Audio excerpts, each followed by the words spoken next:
Chapter 4. Age Limits of Criminal Capacity. Section 40. Under 7 years. At common law, a child under the age of 7 years is conclusively presumed incapable of committing a crime. This is owing to the fact that such a child is conclusively presumed incapable of entertaining criminal intent, which is an essential element of every common law crime.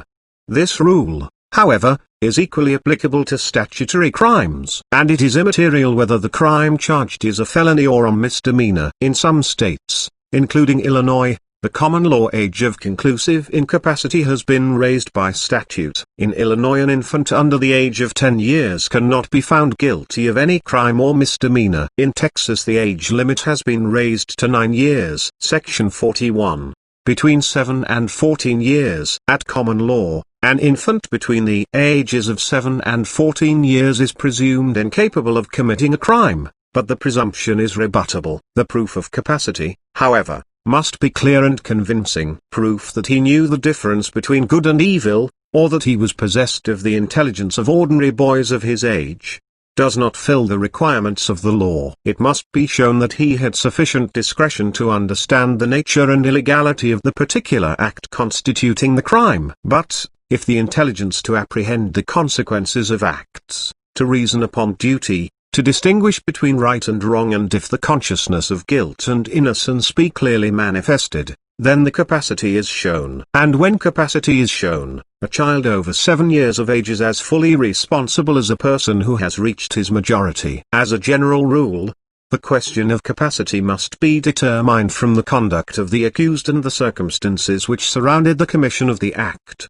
The mere naked confession of the accused is generally held insufficient to support a conviction. Where, however, the corpus delicti is established by evidence alone, the confession may be sufficient. Both in England and in this country, children of tender years have been convicted of the higher crimes and executed. Thus, in England, a boy of 10 years of age was convicted of murder and hanged. The fact that he hid the body of his little playmate whom he had killed was considered sufficient evidence of a consciousness of guilt, and knowledge of right and wrong. In another English case, a child of only 8 years of age was convicted of arson and hanged. In New Jersey, a boy 12 years of age was convicted of murder and hanged. In Alabama, a child only 11 years of age was convicted of murder and the conviction was sustained. And in Louisiana, a boy between 10 and 12 years of age was convicted of arson and the conviction was sustained. In Texas, the death penalty cannot be inflicted on an infant below 17 years of age. The burden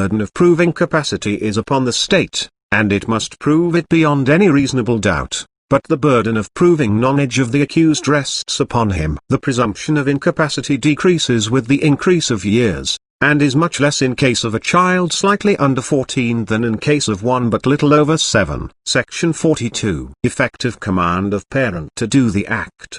The command of a husband may constitute a complete defense to a criminal charge against his wife, but the command of a parent is no defense to a criminal charge against his child. Section 43. Physical incapacity to commit rape. At common law, a boy under 14 years of age is conclusively presumed to be physically incapable of committing rape, and testimony is inadmissible to rebut this presumption. Some of the courts of this country, however, treat the presumption as disputable, while others follow the common law rule. Section 44. Over 14 years of age. A child over 14 years of age is presumed to have capacity to commit crimes, the same as an adult. And a mere statement by him that he did not realize the act was wrong is entitled to little or no weight in rebuttal of this presumption. Section 45. Infant's liability for counterfeiting, forgery, false pretenses and cheating.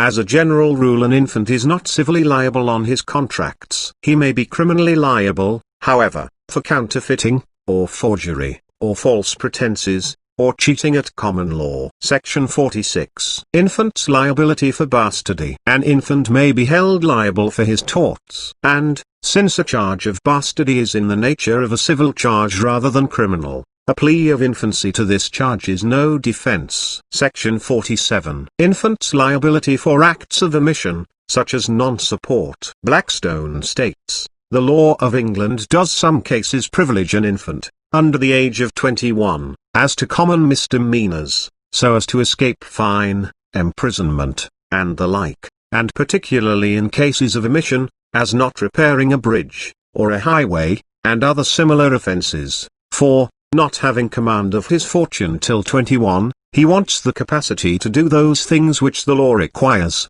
An emancipated minor without property is not liable for non-support, nor vagrancy,